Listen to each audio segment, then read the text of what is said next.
Great. Now, you all know how Zoom works. We invite you to leave your camera on or leave your camera off, however you feel most comfortable, but we do ask that you mute your microphone unless you are speaking. That helps everybody hear much better. We are going to have a great deal of time for questions and answers. We're going to ask that you hold your questions to the end of the presentation by our two lobbyists. We invite you, if you think of an idea or think of a question, jot it down in chat so we can keep track of them. Make sure that any question you put in chat gets answered, and that there'll be plenty of opportunity to ask questions and to tell us what's on your mind. And again, let me remind you all, and invite you all to please join us on E-Day next week, February 13th. At this time, it's my pleasure to introduce Lucia Valentine and Isabel Stellato, who are the two lobbyists for the West Virginia Environmental Council. They're down there in Charleston representing all of us all day long, every day, and doing just a stellar job. So I'm going to turn this over to Lucia and Isabel, and they can bring us up to speed on what's happening in the legislature. Lucia? Thank you, Mike. Good evening, everybody, and thank you so much for joining us. We're going to be chatting about the bills that we're following this session. And Jillian, you can flip to the next slide, please. So again, as Mike said, E-Day is coming up on February 13th, so we want to talk to you about some of the main bills that are moving, that we're supporting and that we are opposing, so that if you're coming to E-Day, we can better equip you to meet with your legislators during the day. So all the bills that we talk about, we're also going to be following up and sending around some fact sheets for you so that you can access and use those again to help you in legislative meetings on E-Day. So we're going to be talking about 3 bills that we support and then 3 bills that we oppose. And then, as Mike said, we will have some time for question and answers at the end. So I'm going to kick it off with the 3 bills that we are supporting this session. So the first bill is the Orphan Well Prevention Act, which has been introduced in both the House and Senate. In the Senate, it's been referred to the Committee on Energy and the Committee on Finance. And so it's moving a little quicker in the Senate, so we're turning our attention to that bill first. So this is a bill that we've worked on for several years. It's been an E-Council priority for several years. And this bill seeks to address the orphan well crisis in West Virginia by requiring oil and gas companies to put money away up front to cover the cost of plugging wells down the line. So currently we have about 6,500 documented orphan wells across the state. We do anticipate that number to be much higher than 6,500, but these wells are of concern because they drive down property values. They leak dangerous gases like methane, which pollute our groundwater and contribute to climate change.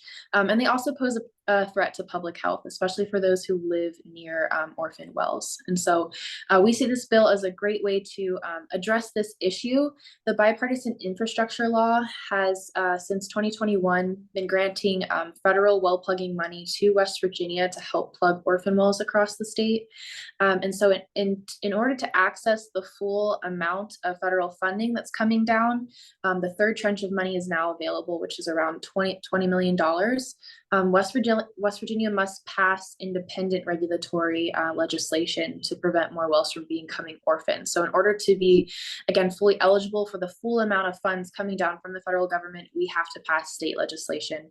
And so we're hoping that the legislation we'll pass will be the Orphan Well Prevention Act. So this bill requires newly drilled wells and transferred wells to either have a single well plugging bond, or for the driller or operator to start putting a small percentage of the well's financial proceeds into the state treasurer's office. So it directs them to put some money aside, and then they can access that money later down the line when it comes time to plug the well. So the state treasurer's office is essentially holding the money for them.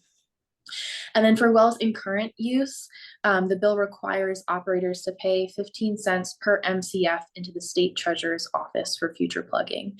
So those are the mechanisms we've set up again for newly drilled wells, transferred wells, and existing wells to make sure that we have proper structure in place to address this crisis and get some wells plugged so that the cost of plugging doesn't fall onto the taxpayer.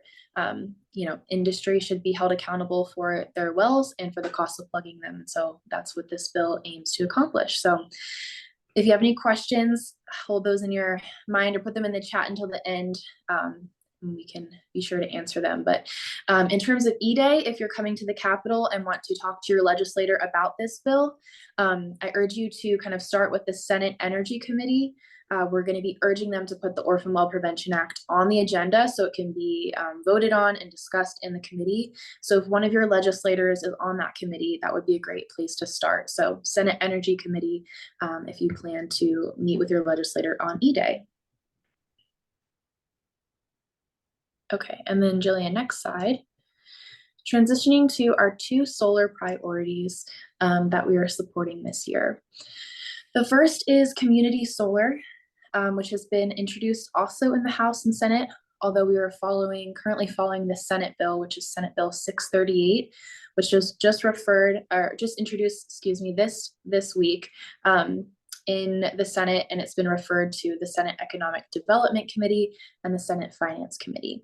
So community solar is another priority that eCouncil has been working on for several years. And community solar projects allow individuals, businesses, and organizations to purchase or subscribe to a share in a locally sited community solar panel array. So we have introduced a pilot program this year to legalize community solar in West Virginia, hopefully if it passes. So particularly individuals who rent their homes or have shaded roofs or can't afford the upfront cost of installing solar on their homes, this is when community solar is a great option for those individuals.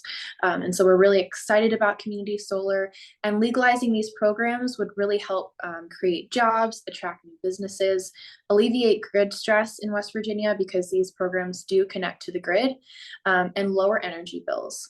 So those are some of the main benefits that we've been highlighting to legislators around the need to legalize these community solar programs in West Virginia. We also have solar developers who are eager and willing to invest in these programs should they be legalized. So this is really a great environmental moment, but also economic moment if we can capitalize on legalizing community solar this year. So we're going to be pushing that in the Senate. We worked with some partners who did polling around solar, community solar in particular, and we found that nearly 70% of West Virginians support community solar. And so we're really trying to deliver that message and that urgency to the legislators that we're speaking with, letting them know that West Virginians do want community solar and do deserve access to affordable energy. So we're really excited to be pushing that again this year. And in terms of E-Day, again, if you're coming to the Capitol to meet with your legislators, this bill will likely be in the Senate Economic Development Committee. So our ask right now is to urge the Senate Economic Development Committee to put community solar on the agenda. So again, if your legislator sits on that committee, feel free to reach out to them, email them, or set up a meeting with them when you come to lobby for E-Day. And in terms of setting up a meeting, if you guys need any help with that, Isabel and I are always available to help you guys set up meetings, try to meet with them face-to-face to try to get some times available for you guys. So don't hesitate to reach out if you do want to come and meet with your legislator and need help setting up a meeting. And then lastly, net metering is another solar bill that we are working on supporting this year. So it was just introduced in the House at the end of last week, and it's House Bill 5422. It's been introduced in the House Energy Committee and Judiciary Committee. So those are the 2 references for the bill. So this bill essentially solidifies the current solar policy into code, and it allows for solar owners to get a full credit for energy they produce and provide to the grid. So this bill allows small businesses to own solar panels equal in size to those under the Power Purchase Agreement Code. And this really helps ensure that a fair net metering policy is upheld in West Virginia to continue the growth of rooftop solar in West Virginia. So this bill is also coming in response to a rate case that was posed at the PSC, and we're waiting for that ruling. But again, due to some polling that we took across the state, 70% of West Virginians actually support net metering, with 40% strongly supporting net metering. So This issue is very important this year. We don't want net metering utility credits to be rolled back. So we're going to be pushing this hard to ensure that the full one-to-one rate is protected. And our action around net metering is urging the House Energy Committee to put this bill on the agenda. So again, if you're coming for E-Day and you want to lobby on net metering, check out the House Energy Committee, see if one of your legislators sits on that committee, and try to target them or plan to meet with them about net metering. So those are the three biggest bills that we're working to support this year. Again, the Orphan Well Prevention Act, community solar, and net metering. So I would look forward to any questions you guys might have at the end. And I'm going to turn it over to my lobby partner, Isabel, to talk about three bills that we are opposing.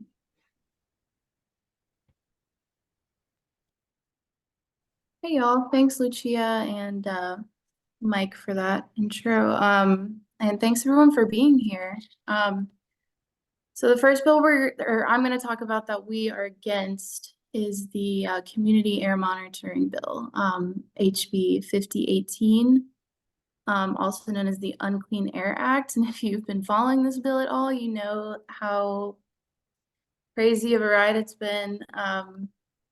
Today it's passed through the House, so we're waiting for it to get into the Senate. It passed through House Energy and had its third reading today, and it passed.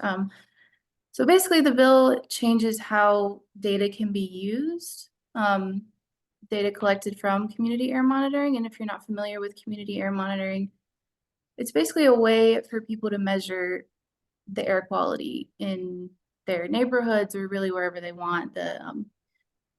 The monitors themselves are pretty affordable and they can be installed anywhere, and the data can be shared with other people who are collecting data from other areas. And it's just a great program all around. It's good for public involvement and empowering people to affect change and, you know, have a say and be aware of what's going on in their environment.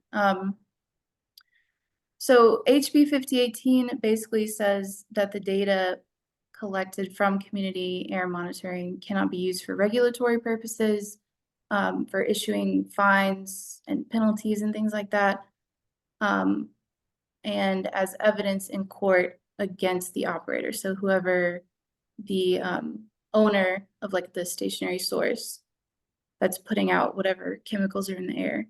And that last part is really what we're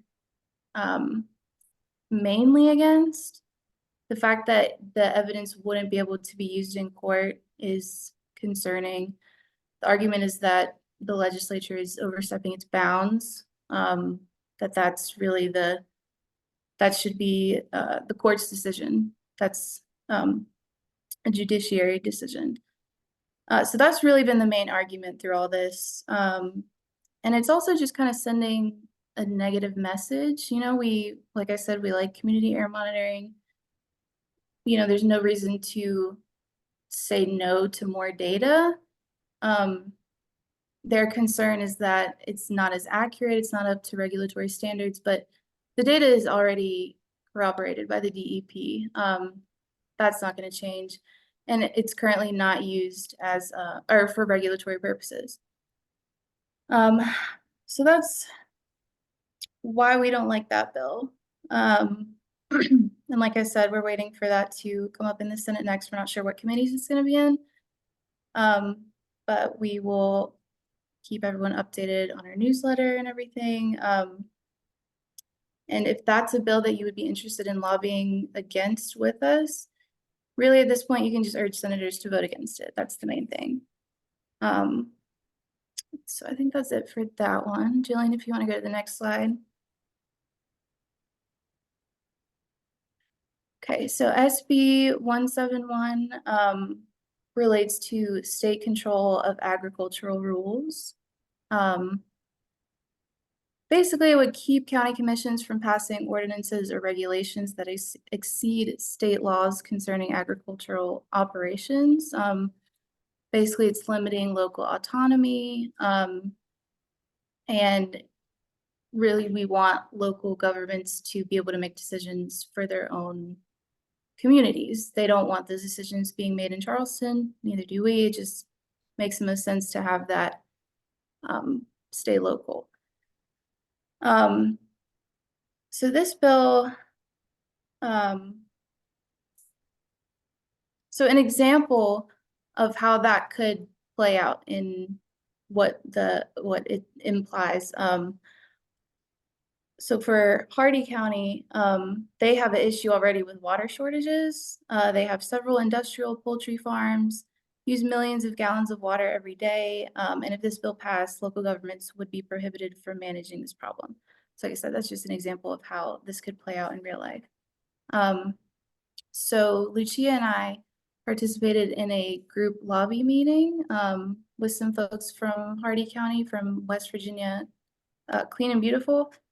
And we had a group meeting with the chairman of the committee that it was in at the time, which I think was House GovWork. And so we had farmers, county planners, property owners, and then the West Virginia Clean and Beautiful, just a environmental advocacy group, basically. And that meeting was a successful, an example of successful lobbying. We got it taken off the agenda, so that was good. But now we're waiting for it to come up on the floor vote next week, which is going to be February 13th. So this is something you're interested in lobbying against. Basically just urge House members to vote no. We don't want this bill. Next slide, please. Okay, so House Bill 5076, this relates to loosening well plugging regulations. It passed House Energy, and we're waiting for it to come up in House Judiciary. So this bill does two things. Basically, it loosens well plugging regulations and strips landowners of the right to sue over well operators and owners over unplugged wells that are on their land. And Lucia talked about this a little bit earlier. Those wells that are unplugged can leak methane and other toxic chemicals, pollute groundwater. So that's the main concern there. This is an industry bill. It was written because of a lawsuit going on between really just a group of landowners and Diversified Energy Company, which is a huge company that owns thousands of wells in West Virginia. So basically the law would change a statute that says that abandoned wells need to be promptly plugged. And that statute would also no longer be grounds for legal action for, like I said, landowners to bring a suit against operators. So basically, if the bill passed, its effects would be landowners have no way of addressing these toxic wells that are on their property. They just can't really do anything about it. And then as part of the part about loosening the regulations, the law would basically create exemptions from the statute. So the DEP, so if a DEP issues an order for certain wells to Diversified, for example, they wouldn't necessarily need to plug that well promptly. But we don't necessarily trust those orders because Diversified currently has one out from the DEP, and it says that they only have to plug 20 wells a year. And considering all the wells they have, that would take almost 500 years to plug all of their wells. So we obviously have an issue with that. And if this is one you're interested in lobbying against, you can urge all judiciary members, or House Judiciary members to oppose this bill. And that's what we're doing as well. And so that's it for the three that we oppose. And I guess we can open it up to questions now. Great. Great, Lucia and Isabel, thanks for that wonderful presentation filled with good information about these important bills, some that we like and some that we are trying to stop. I see that Charles has a question in the chat about net metering. Charles, you want to come off mute and ask the question? Yeah, definitely. You know, I haven't had a chance to read the net metering bill. I've been focusing more on the trail bills, and I'm just wondering, does this cover only solar, or does it cover other forms of surplus energy that are attached to the grid? Yeah, that's a great question. When reviewing the language, it's not solar specific. It is broad across renewable energy sources. So I do think that it could apply to other electricity sources beyond solar. Great. Thanks for that concise answer. I appreciate it. Thanks. Sandra, you have a question?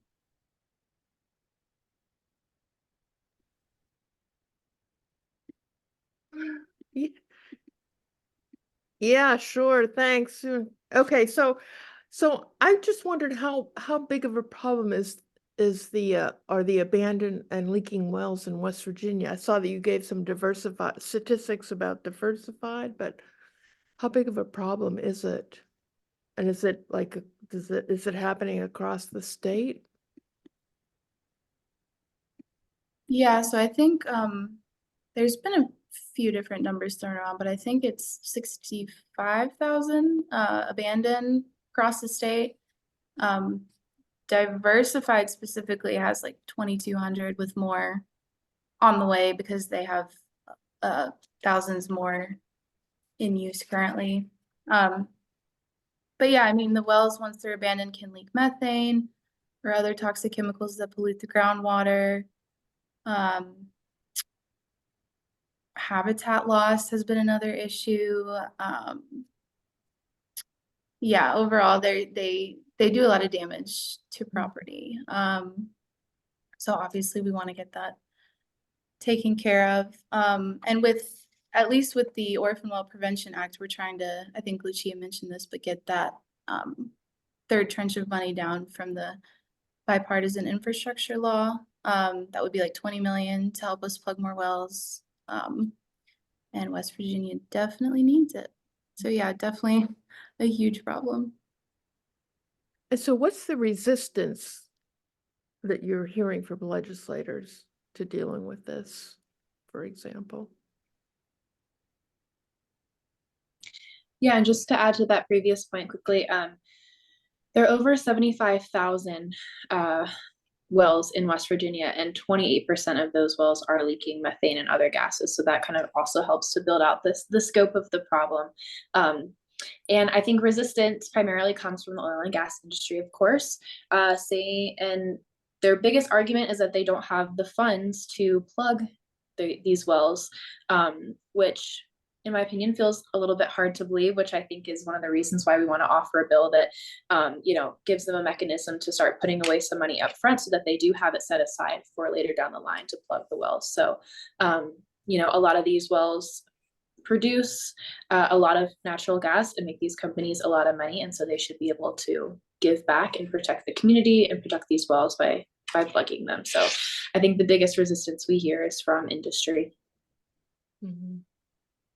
And just to add a little perspective of that 75,000, over 3,300 of those leaking wells are in Kanawha County, Charleston's county, including Kanawha State Forest, literally miles, only a few miles from the state capital. Yeah, thanks, Mike. And Sally points out that it can pollute the air, it causes harmful health damages. It's not good for our recreation economy to be having to deal with these types of things. So, issue. That's it on the questions for chat, but invite folks that are here. You can raise your hand. We're a relatively small group. Just come off mic and ask a question.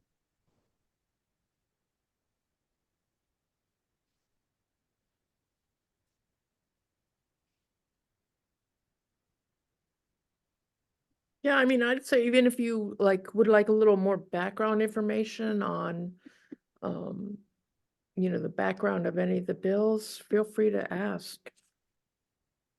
I have And a question. Can you hear me? yes, Karen, please.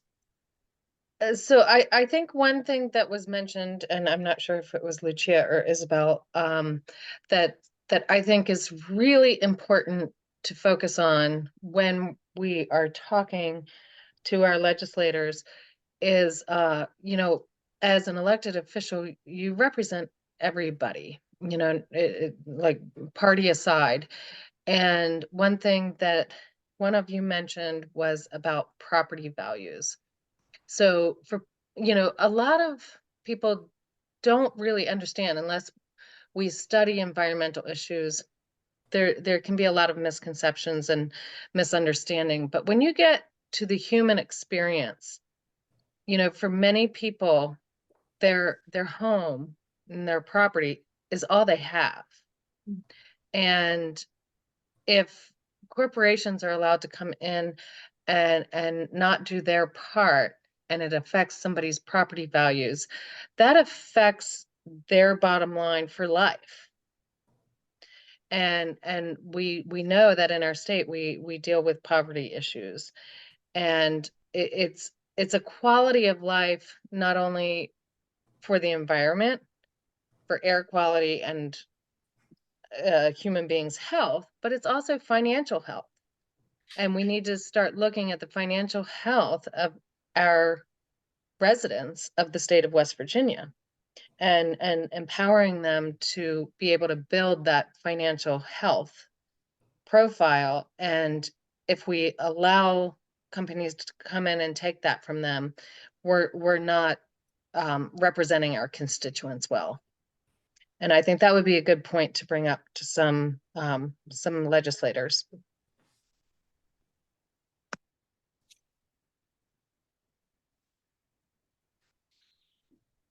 Yeah, certainly. That's a very good point. Yeah, thanks for sharing that, Karen. Tom, I see you have your hand up.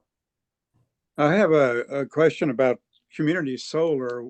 Wondering if there are any companies down at the Capitol lobbying for these, and are these companies ready to go with this kind of thing, or are they looking at it as a multi-year process before anything is really approved? Yeah, sorry, and you're talking about solar companies? Yes, well, the ones that would be doing the solar communities, or are these more or less more likely to be community cooperatives? Yeah, we're working with about, we have a few partners, a few solar partners, Solar Holler and Solar United Neighbors. Arcadia and Chamberton Energy are all some of the solar developers that we work with who have expressed, interest and willingness in investing in creating community solar projects, should, again, the programs be legalized in West Virginia. I do understand there's, a backlog with getting programs online in West Virginia. So I think that would kind of be where some of the wait time lies, is getting these projects connected to the grid and online. But we do have developers who are ready to invest and create these projects. Any idea as to how receptive the legislature might be for this year, or is it way back burner kind of thing? Yeah, we this bill we worked on last year, it came close to passing the Senate, and so we really kind of worked year round to build a grassroots movement and build momentum for community solar going into session. So I do think that there is more appetite this year. I think that legislators know that this is an issue that's not going away, and that they've heard about community solar now for a few sessions. So of course, it's always an uphill battle trying to get, solar legislation passed in West Virginia, especially when we have a few solar bills on the table this year. There seems to be this kind of sentiment that, the legislature is only willing to pass one good solar bill a year, and we're really trying to stand up to that and hold space and still, push multiple solar bills. So I think that is always kind of where we run into a wall, and trying to get legislators to really stand up for these issues, because that's also hard. So I think we have more momentum than we did last year. I think we have a good shot at passing it out of the committees that it's been referred to, though. So the most effective thing we can do is connect constituents with their legislators. So if this is something you're interested in talking to your legislator about, letting them know that you care and that you would like community solar. We've also worked to try to come to the table with utilities this year because they're kind of our main opposition to community solar, which goes a long way at the legislature. And they have a lot of arguments around cost sharing, since these programs do hook up to the grid, although they also help provide energy to stabilize the grid. So I think that it is definitely, in my opinion, a fair relationship, and there's a percentage for cost sharing built into the bill. But we've worked to kind of build broad stakeholder support to kind of try to ease some of those concerns to help get more legislators on board. So I hope that answers your question, but I think in short, it's always an uphill battle to try to pass solar legislation, but I do think we have more momentum this year going into it, and I hope that will be fruitful. Thank you, and thank you for the work you all are doing down at the Capitol. Those steps and floors get mighty hard. They do. Thanks for your support. You're welcome. Hey, Lucia, Go ahead, Linda. I just wanted to add to Tom's question and Lucia's answer. One thing that we hear is that there's subsidies coming from the federal government for this, and that's what they're saying. But these are actually companies coming in ready to invest. And we heard that they actually came and did a presentation to the interim committee a year ago. They're ready to come in here with their money, and it's not going to take any taxpayer money. So another group that's kind of muddying the waters are the utilities, because we have monopoly utilities and they don't really want anybody playing in their sandbox. So we're up against Goliath as usual, but I think it's going to be a good year, hopefully. Yeah, that's great information. Emily typed her question into chat. She indicates she's got a bunch of people watching with her, and of course welcomed everybody watching with Emily. It's also a solar question, Lucia and Isabel, and you talked a little bit about this, but are there any solar companies backing the first solar bill that you discussed? And what's a new question, any community solar success stories in other areas of Appalachia that we can share? Yeah, that's a great question, Emily. So to your first point, a few of the solar companies that we are working with who are interested in supporting and developing community solar programs, Taborton Energy, Solar United Neighbors, and Solar Holler would be kind of the top three that we work with the most frequently. And actually, Ohio just passed a community solar bill. So we've kind of been looking to them and looking at their legislation to see how that could be modeled or replicated in West Virginia. So I think there's been 22 states so far that have legalized community solar programs, and probably the closest to us would be Ohio, and I do believe Maryland has a program as well. So yeah, we are trying to kind of build those relationships across state lines and see how we can support one another. And Sally adds in chat that there's going to be another PSC hearing on February 29th at 5:30 p.m. On a rate hike request by AEP. And Sally hopes that this will help galvanize the public to support these kinds of solar bills. And Sally, feel free to add more if there's more you'd like to say about that. There's Sally. all I had. Sorry. That's all I had. Thank you. Thank you, Sally. Great. Thanks, Sally. Sandra, another question. Yeah, so I'm happy that Lucia and Isabel mentioned that survey of West Virginians that West Virginia Solar United Neighbors did in December, and that clearly shows that 70% of West Virginians want solar. I think close to that percentage support net metering. So given what the citizens want, do the legislators know that? And how can we kind of use that information to hold them accountable, or at least raise their awareness that this is what people want, the people that they represent, this is what we want? Yeah, I'll also read off of our fact sheet here to share another statistic that we were sharing with them based on the polling.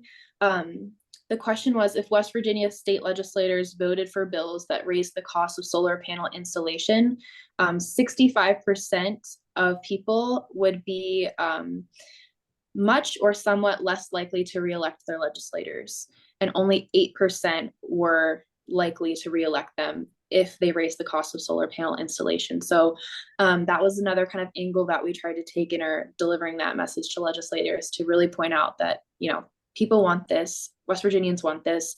People are struggling with some of the highest utility costs in the country.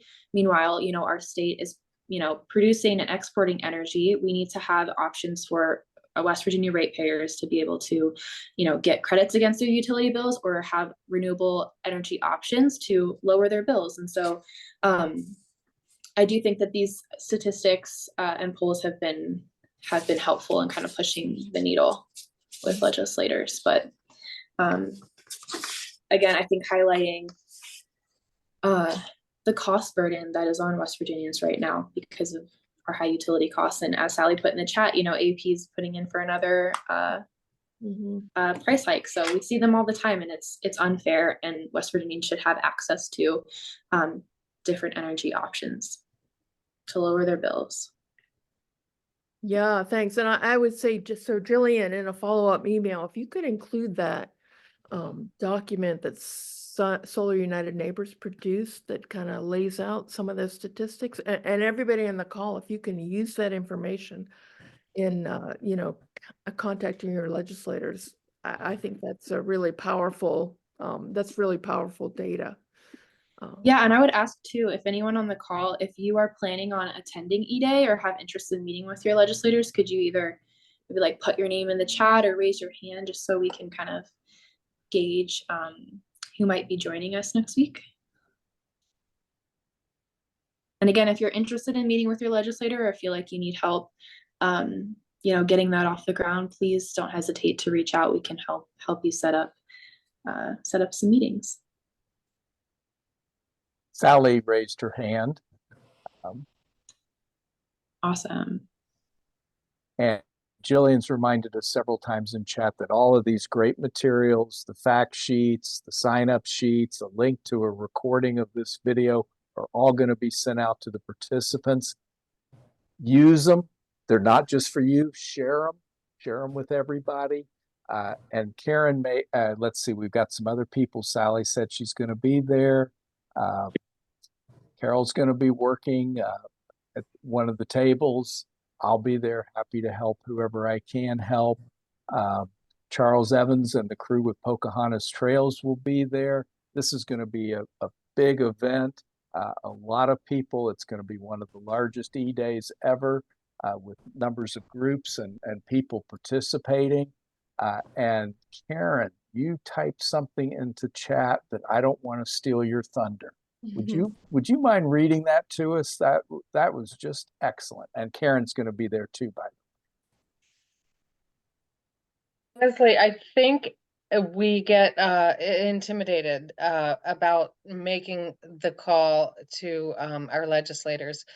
So many people spend time looking on Facebook and scrolling through all kinds of stuff. It literally takes a couple of seconds to call and leave a message. You usually get a voicemail. Sometimes you get a live person, but these messages are paid attention to. So what I typed is, the most important thing we can all do is to have people contact their legislators. It is easy, painless, and the people's voice matters when the elected officials are making comments. We have to take advantage of the few tools we have. And I challenged myself about 5 years ago to one time a day contact an office about something I believe in. Or even, you know, when the West Virginia Environmental Council makes it easy for us, they send out like, contact your legislator. It takes 2 seconds. You can do it while you're, you know, putzing around. It's so easy. And people need to know that it's easy and it's painless, and you don't have to feel intimidated or anything like that. The most important thing we can do is share with our peers, the people around us, that, you know, you don't have to know everything that Lucia and Isabel just educated us on. You can just say, I want solar bills to pass in West Virginia. I believe in this. That's enough. The more people they hear from, it does make a difference. It does. Yes. Yes. That's wonderful, Karen. It's easy, painless, and people's voices matter. And I'll just throw out one little thing if I can add to it, Karen. If a legislator asks you a question you don't know the answer to, that's the best thing ever, because you can say, legislator, I'll get the answer and I'll get back to you, and you have an automatic opportunity to talk to them again. Absolutely. Absolutely. And you have the right to do that. We need to remember that. Yeah, these folks work for us. Mhm. And Jillian makes a good point here. Angie Rosser from West Virginia Rivers last year said lawmakers were telling her how many phone calls they have on issues that we support and oppose, along with those easy action alert, click the emails, and they do get the message. They do pay attention. So Yes, they do. Karen, we really commend you. Phone calls are always the best. In person is in the best, but reach out, contact them some way or the other. Tom, I see you have your hand up again. I do. I have a question about House Bill 5018 about air monitoring. You may have mentioned this earlier, but I'm curious about, are there actually people and groups who do this sort of monitoring on a regular basis? And do we have any idea of the numbers about such groups or people? Or is that the way to look at it?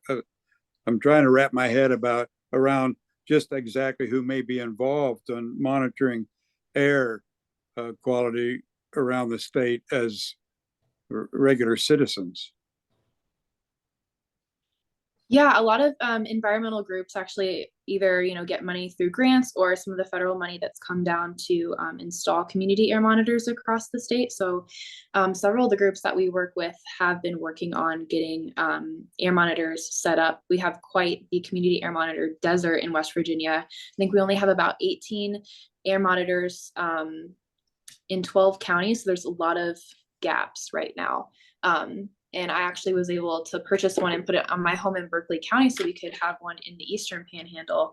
So there are some of our partner groups that are doing this work, and I don't want to put him on the spot, but I know Quentin King's on the call, and his group Appalachian Voices has been doing a lot of work putting up community air monitors, especially in the Kanawha County area as well. Thank you. Yeah.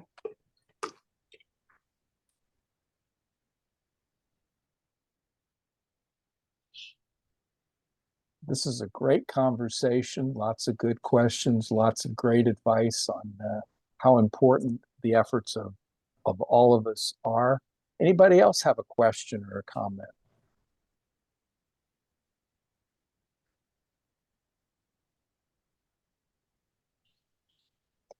Emily's asking for her group, what do the air monitors look like? What are we talking about? How do they work? That's a great question, Emily. Some of the most commonly used air monitors are called purple air monitors. So if you go to purpleair.com, I believe it's called, you can see, I'll pull it up. You can see what the monitors look like. They have different versions that you can buy. And they have ones for like outdoor air monitors, indoor air monitors, and they're sensors. So they're able to sense pollution out in the air. and connect to a real-time map so that you can see the pollution where each monitor is set up. Jillian's just put a link into to the purple monitor, so you can take a look at that. Danny Parent at CAG is another resource. Quentin shared Willie Dotson is somebody to reach out to. So there's lots of information out there, and hopefully that answers your question and your group's questions, Emily. They're small, easy to install, as Jillian is telling us, and so look into them if that's something that you're interested in knowing. Sandra.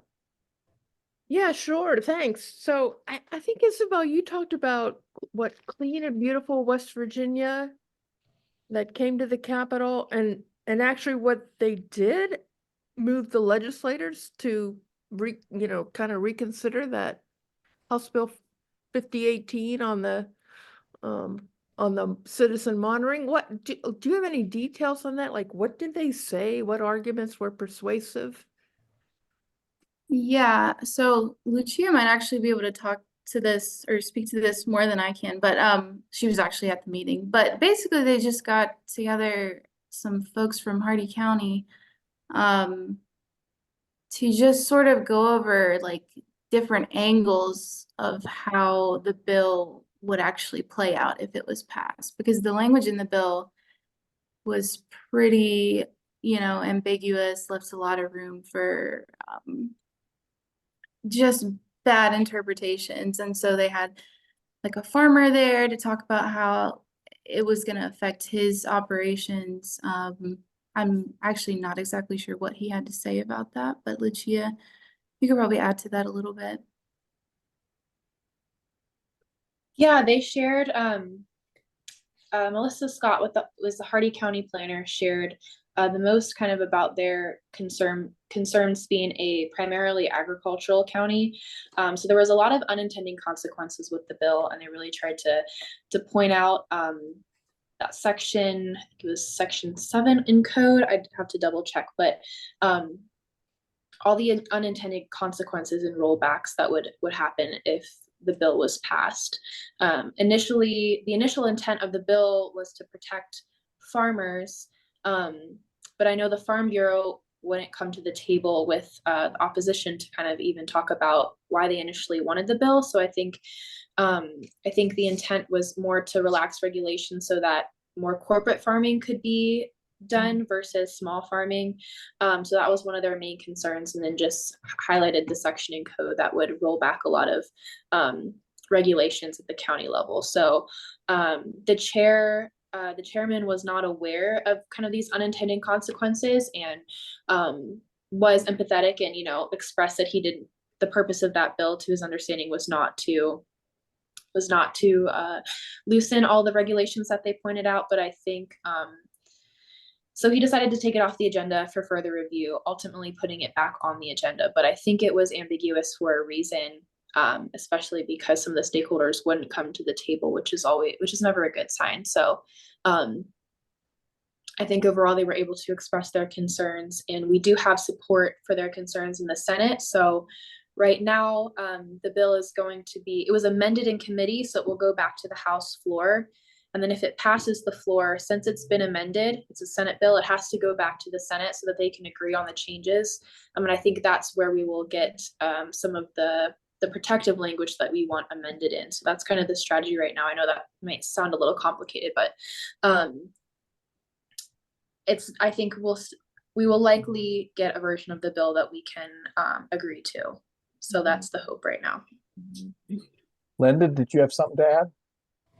Yeah, I just wanted to kind of give people a bit of a rah-rah if you're coming to E-Day. I know it can be kind of frightening to go into the Capitol, and it's kind of daunting, all these people in business suits and these paid lobbyists. But just remember that this is your Capitol, and they will be really floored that people from their district are walking across into their office, and they will pay attention to you. So you're going to get just a short amount of time with them to talk about these issues that are important to you, and you're going to be the expert. and you're going to be telling them about this issue. They're having people talk to them all day about a multitude of things. So just seize that moment, remind them that you are their constituent, and I think it'll be a great experience for people. It's really empowering, and you'll be surrounded by other people in the same situation, and it will make a difference. So I'm so glad everybody's registering. We're going to, like Mike said, I think it's going to be the biggest E-Day we've ever had. Lots of students attending also. Jillian? Yeah, I thought it was interesting, Lucia, you said that you said it was the chairman who didn't really understand the consequences of the bill, and so he pulled it off. And last year I remember I think it was Senator Trump who he ended up overturning a bill that he got passed because he didn't quite understand it. How common is it when you speak with a lawmaker that they just don't understand a bill? I mean, how many bills are they seeing? Hundreds? What's your experience with them actually knowing what you're talking about, really? And do you feel like you're educating them a lot of the times? And is that something that would be helpful for us? Yeah, that's a really good question, Jillian. I feel like when there's a presence of a supermajority, there's a tendency for, Republicans and Democrats to like caucus as a party to discuss the bills that are coming up and kind of discuss where they're going to stand on things. So I think a lot of times there's just this mutual trust, like, oh, I trust so-and-so, he's on the bill, it must be a good bill, I'm just going to get on it. Caucus wants me to get on this bill. There's just a lot of, I think they sometimes just kind of follow the leader. Both sides caucus to kind of take a broader position. So I think that's when you kind of see people on bills where they actually haven't read the bill or they didn't realize they were even on it. So I'm sure there's kind of some more behind the scenes things that go on to get people onto bills, but it is fairly common, and it's always a little bit disheartening because, I know they're following a ton of bills. I know their job is uniquely difficult, but, I think it's important that they're vetting the bills that they sign on to. And even this is a good example because with Senate Bill 171, the folks from Hardee County who came up, they actually got called over by their senator, Senator Smith, who was on the original bill and was like, guys, I'm so sorry. I didn't realize that this bill was going to be like so much concern. I didn't realize all the implications that you're bringing up. Like, if this comes back to the Senate, we'll fix it. I don't want this either. So I think it's a good example too of when legislators really rely on their constituents to bring them helpful information because they can't be experts on everything. And they do want to listen to their constituents. As Linda said, it does make a difference. So I think that's a great example of when you can come in, talk to your legislators and really change their mindset and get them to see things in a new way. But we do see that somewhat often that, legislators just get on bills sometimes without realizing the implications of the bill or without even really having a strong opinion on the topic. Great. We're coming up on the hour. And so I would like to invite anybody if there's a last question or comment.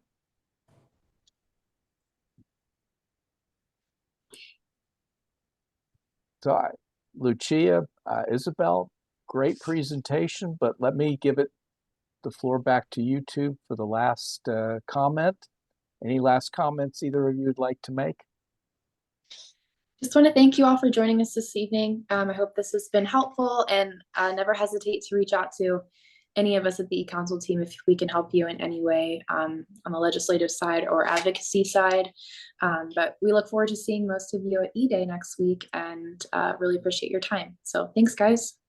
Great. We've had some wonderful comments about the great presentation. So thank you, Lucia. Thank you, Isabel. And most importantly, thank everybody here for being interested in advocating, learning more about the legislature, and taking the steps that Karen say to let our elected officials know what we want. So thank you all very much and have a great evening.